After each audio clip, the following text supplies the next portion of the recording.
बेवफा पत्नी ने प्रेमी के साथ मिलकर पति की हत्या। मध्य प्रदेश में एक बार फिर बेवफा पत्नी ने प्रेमी के साथ मिलकर अपने पति की हत्या कर दी। घटना मध्य प्रदेश के दतिया जिले की है, जहां बीते दिनों हुई युवक की हत्या का पुलिस ने चौंका देने वाला खुलासा किया।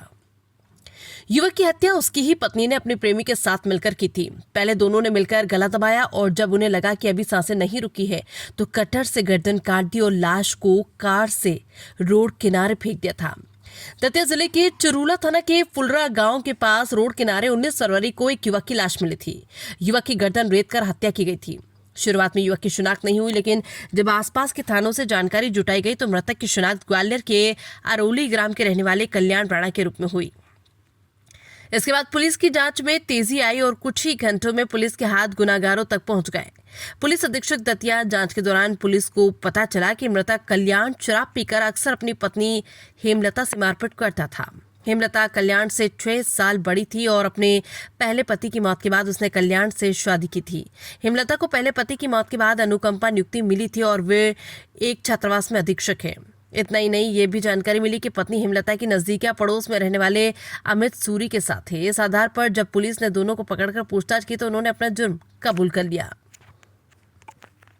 देखिए, ये 19 फरवरी की बात थी। एक अज्ञात शव चिरुला थाना क्षेत्र में मिला था और तत्काल उसमें एफएसएल टीम और डॉग स्क्वाड और सभी को बुलाकर वो सीन ऑफ क्राइम जो है वहाँ पर उसको चिन्हित किया गया था। सारी कार्रवाई की गई थी। उसमें प्रथम दृष्टया गले में एक कट दिख रहा था, जिससे समझ में आ रहा था कि होमिसाइडल नेचर का है।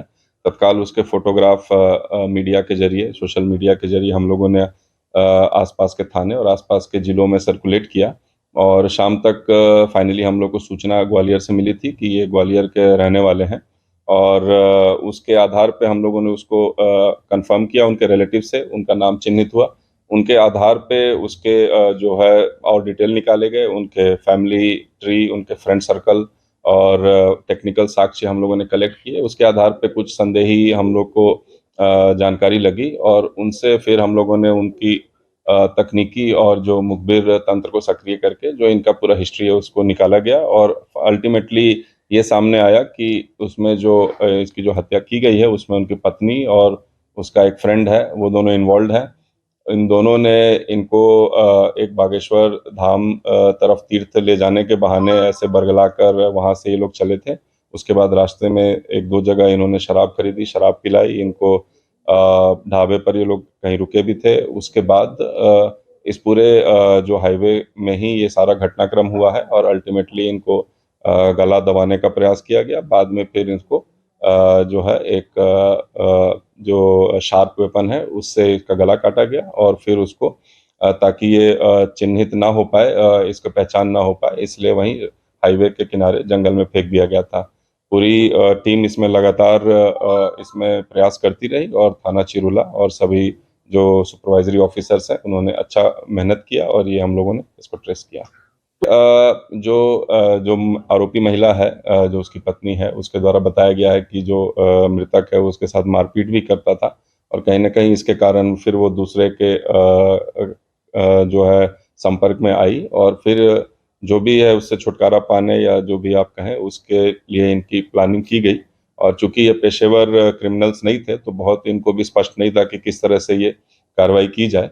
तो पहले इनको शराब पिलाया गया ताकि ये फिर रेज़िस्ट ना कर पाएँ, गला दबाने का प्रयास किया गया गाड़ी के अंदर और फिर फाइनली जो कटर जो शार्प वेपन है उससे गला रेतने का कार्रवाई की गई। हाथ में उनका नस को भी इंजर किया गया ताकि फिर बचने के इसके चांस खत्म हो जाए और फिर वहीं ऑन द मूव इनको सड़क के किनारे उनको पटक कर फिर ये लोग वापस ग्वालियर चले गए थे।